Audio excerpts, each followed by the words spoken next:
क्योंकि सत्संग में आने से हमारे अंतःकरण के मैल नाश होते हैं, हमारे ऊपर पाप चढ़े हुए होते हैं, जिस कारण से परमात्मा में अरुचि बन जाती है।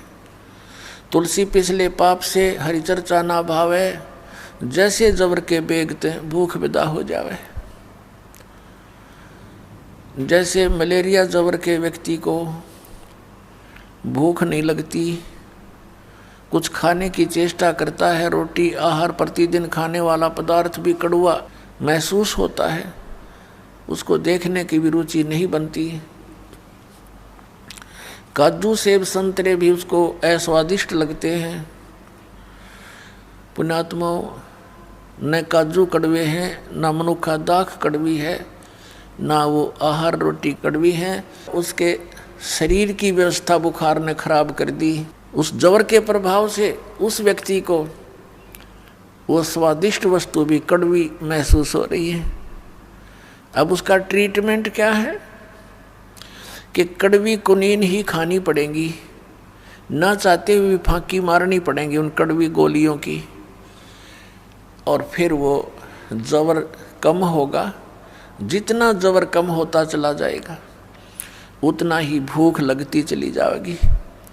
और पुण्यात्मा, एक दिन उसको इतनी भूख लगती है जब वो स्वस्थ हो जाता है, लुखी सूखी रोटी भी सब्जी भी ना हो, कहता घर वालों को मन दे दे जैसी है, और खा जाता 3-4 रोटी बगैर किसी सब्जी आदि के स्वाद बनाए बिना ही खा जाता है, इतनी भूख लगती है।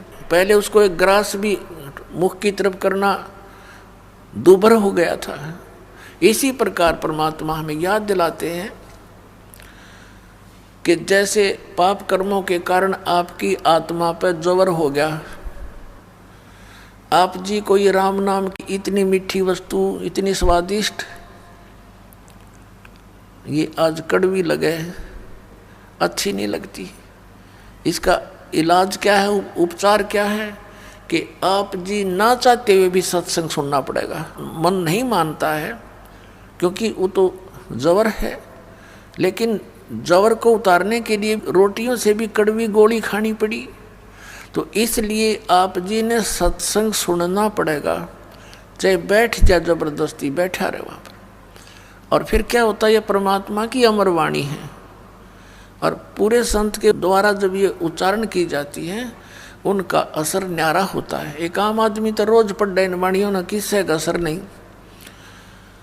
अपने आत्मा, एक तो राजा आदेश दे और एक व्यक्ति विशेष वही आदेश दे, तो अपली के बल नहीं हो सकता।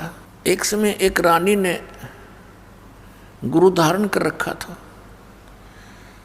उसको ज्ञान बहुत अच्छी तरह समझ में आ गया बेटी को। वो अपने पति से प्रतिदिन प्रार्थना करती थी कि नाम ले लो, ये राजपाट सदा नहीं रहेगा, सदा राजा नहीं रहोगे तुम। वो कहता था तू लेरी नाम है, मैं के न्यारा लूँगा, आप बिलेरी बस घर में एक बहुत है। संत से सुने हुए ज्ञान से वो कहा करती थी, देखो जी मैं खाना खाती हूँ तो मेरा पेट भरेगा, आप खाओगे तो आपका भरेगा, तो आपने भी भक्ति करनी चाहिए। वो कहता फिर मैं लेता हूँ, सुबह उठकर राम राम करता हूँ और ओम जय जगदीश हरे की आरती गाता हूँ। तो उसने बताया जी ऐसे काम नहीं बनेगा। संत जी ने, गुरु जी ने बताया कि गुरु बिन माला फेरते, गुरु बिन देते दान, गुरु बिन दोनों निष्फल हैं, चाहे पूछो वेद पुराण। राजा ने सोचा यार रोज कान खाओ है मेरे, इसके गुरुजी से ही डिस्कस करके आता हूँ मैं एक दिन, और उससे पूछता हूँ कि क्यों दुनिया को मूर्ख बना रहे हो तुम, इनको बहका रहे हो अपने पैसे ऐंठने के लिए। भगवान ने की तब बैठ कर भजले, घर पे भी तो भज सकते हैं, गुरु की आवश्यकता। इस उद्देश्य से उसने कहा अपनी पत्नी से, ठीक है मैं एक दिन तेरे गुरुजी से मिलना चाहता हूँ। रानी की खुशी का ठिकाना नहीं रहा कि एक बार यूँ चला गया तो इसके 16 दिन आ जाएंगे, सुदन आ जाएंगे। राजा ने कहा मैं परसों चलूँगा। रानी ने अपने गुरुदेव से बताया। अब गुरुदेव तो जान उनको परमात्मा की कृपा होती है, वो समझ गए कि राजा कोई कुबद लेकर आवेगा, न राजा की इतनी अच्छी किस्मत नहीं होती वो सत्संग में आ जाओ, तो बकवादा में राजी रहा करे। क्यों उस समय उसका आगे पाछे 50-60 आदमी सलूट मारनी है, जी सर करनी है, उसने भगवान की आवश्यकता कतई नहीं होती, वो तो ज्ञान से पता लगता है। राजा आया और अच्छा आसन दे दिया गया राजा को। तो संत जी ने कहा कि आओ राजन, कैसे आगमन हुआ। राजा तो जिस उद्देश्य से गया था सीधा ही बोला कि आप क्यों इन भोले बालों को मूर्ख बना रहे हो, क्या गुरु बनाना आवश्यक है? भक्ति तो वैसे भी कर सकते हैं, क्यों दुनिया को मूर्ख बनाए बैठा है। तो संत ने सोचा कि अब मैं जैसे प्रश्न का उत्तर नेगेटिव दे दूंगा, उसको तो नेगेटिव लगेगा, तो ये ना जाने के कुब्ध कर देगा। उसने कहा राजन, अब तो मेरा भजन का समय हो गया है, मैं कभी आपके घर आऊँगा और आराम से बैठ के डिस्कस करेंगे। राजा ने सोचा बहुत बढ़िया, वहाँ इसकी खूब खबर लूँगा, अच्छी तरह इसके कान खाऊँगा, सारी पूछ लूँगा इससे। कहने लगा ठीक है, आप वहाँ आ जाना। यूँ कह कर राजा उठ कर चला। अब क्या हुआ, रानी को बता दिया अपनी शिष्या को, बेटी मैं परसों आऊँगा, राजा से मिलूँगा। उसने जाके घर बता दिया कि कल गुरुजी आएंगे मेरे। अब राजा बाहर बैठा सिंहासन के ऊपर, नो सज दे के अपनी पूरी टोर दिखाने खातिर आसपास सैनिक खड़े, बॉडीगार्ड, अंगरक्षक, नौकर। अब बाहर पहरेदारों से यानी नौकरों से बोल दिया गया कि एक संत आएंगे। रानी के जो संत हैं वो नौकर जानते थे, क्योंकि रानी को साथ लेकर जाते थे रथ वगैरह में, कि उसको आने देना, रोकना नहीं। अब वो संत जी सीधे जा रहे थे, राजा बैठा सिंहासन पर, ऊंचे आसन पर, सैनिक खड़े थे। उस संत ने कहा कि सैनिकों, इस राजा को अरेस्ट कर लो, जेल में डाल दो। अब वो उसके मुंह की तरफ देख रहे हैं कि यू क्या बकवास कर रहा है, और वो राजा भी देख रहा है कि यू अच्छा बकवास दिया आदमी, ये तो मेरे राज्य को हड़पना चाहता है। उस संत ने फिर कहा कि तुम्हें सुनाई नहीं देता, अरेस्ट करो इसको, गिरफ्तार कर लो इसको, ये बैठा सिंहासन पर।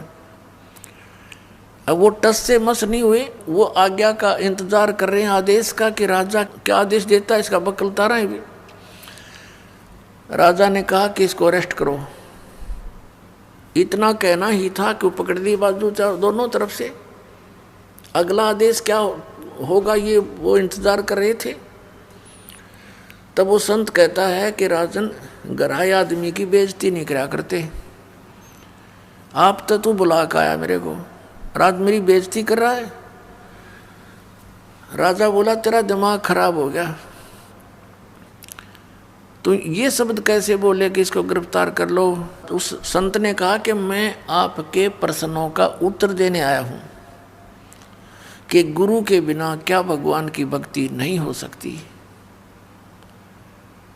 राजा बोला कि ये कैसा तेरा उत्तर भाई, कि मैंने छुटवा तो देख बनते फिर बताऊंगा। तब उस राजा ने कहा छोड़ दो, उन्हें छोड़ दिया। अब संत ने कहा कि देखो राजन, जो शब्द मैंने बोले थे वही आपने बोले। मैंने इनसे बोला था राजा को अरेस्ट कर लो, ये टस से मस नहीं हुए, और आपने वही शब्द बोले थे इसको अरेस्ट कर लो। ये सभी गति में आगे और तुरंत मुझे गिरफ्तार कर दिया। आपके वचन में शक्ति है, मेरे वचन में वो शक्ति नहीं है जो आपके में है। आपके आदेश लागू हो गया। इसी प्रकार आध्यात्मिक मार्ग में मेरे वचन में शक्ति है, और मैं जो वचन दूंगा वो कार्य करेगा, और आप उसको कहते रहना, वो कार्य नहीं करेगा। ठीक इसी तरह ये उदाहरण समझ ले। राजा की बुद्धि साफ होगी, नीचे उतर गया सिंहासन से, चरण पकड़ दिए। तो पुण्यात्माओं, ऐसे जो साधना हम गलत भी करते हैं, अपने मनमुखी भी करते हैं, उससे भी लाभ नहीं होता। तो संत के वचन में शक्ति होती है, और उस शक्ति से ही वो शब्द आपके अंदर काम करता है। जैसे जो औषधि होती है इंजेक्शन के माध्यम से शरीर में प्रवेश कर दी जाती है तो वह काम करेगी, और बगैर सिरंज के वह अंदर नहीं जा सकती। तो ये समझो कि संत की वाणी सिरंज होती है, वो आपके अंतःकरण में इस मंत्र को प्रवेश करती है, फिर वो मंत्र आपके यहाँ कार्य करता है। इन्हीं मंत्रों को अन्य आदमी देता रहेगा, कोई लाभ नहीं होगा, अधिकारी है ही नहीं वो उसको देने का। तो इस प्रकार संत वचन की शक्ति से आपके अंदर भक्ति प्रवेश करते हैं, और फिर इस सत्संग के माध्यम से ये वाणी अमर वाणी जो महापुरुषों ने बोली थी, उस वाणी को अधिकारी बोलता है तो वो आपके ऊपर असर करती है। वो ऐसे असर करती है जैसे किसी को सर्प डस जाता है, और उस सर्प के विष उतारने का एक मंत्र बोलता है गार्डू, वो सपेरा, तो उस समय वो व्यक्ति मूर्छित पड़ा होता है जिसको सर्प ने काट रखा है। उसको पता ही नहीं ये बोलने वाला क्या वाणी बोल रहा है, और उसको बार बार उच्चारण करने से कुछ समय के बाद उसमें हलचल होती है, विष उतर जाता है, और न उस वाणी को वो समझता है कि बोल क्या रहा है। तो पुण्यात्माओं ठीक इसी प्रकार हमारे अंतःकरण हमारी आत्मा पर पाप कर्मों का विष चढ़ा हुआ है। इन महापुरुषों की वाणी, सदग्रंथों की वाणी और अधिकारी के द्वारा बोली गई आपके ऊपर से वो कुछ ऐसे जो पाप होते हैं वाणी के पाठ उच्चारण श्रवण करने से ही कटा करते हैं। क्योंकि हम जब तक परमात्मा के चरणों में नहीं आते, सत्संग रूपी इस धोबी घाट पर हम नहीं आते, ये ड्राई क्लीन की शॉप समझ लो, यहाँ पर ड्राई क्लीन की दुकान है यहाँ, तो जब तक हम इसके संपर्क में नहीं आएंगे तो मैल कैसे समाप्त होगा? मैल समाप्त हुए बिना उज्जवल कपड़ा कैसे होगा? तो आप यहाँ आते हो, अपने मित्र प्यारों को भी लाते हो। हमने भी जितने दिन सत्संग होता है सबको आना अलाउड कर रखा है, आओ सत्संग अवश्य सुनो। बाकी समय में हम केवल अपने भक्तों से ही मिल पाते हैं, अन्य से कोई हम डिस्कस कर भी नहीं सकते, इसलिए अन्य को आमंत्रित नहीं करते। अन्य दिनों में सत्संग के दौरान सभी आ सकते। तो कोई मित्र, कोई रिश्तेदार, रिलेटिव किसी के साथ आता है तो चाहे वो किसी उसकी शर्म से भी आ गया, प्रार्थना से आ गया, किसी कामवश आ गया, तो यहाँ सुनेगा। वो चाहे अनचाहा बैठा रहे, उसके ऊपर भी उस गारुड़ के मंत्र की तरह असर हो रहा है। और एक दिन ऐसा आएगा कि उसको भूख लगेगी उस परमात्मा की वाणी की, और फिर वो ऐसा आएगा कि लोग यूँ कहेंगे इसका भी पता नहीं कि मंत्र मार दिया।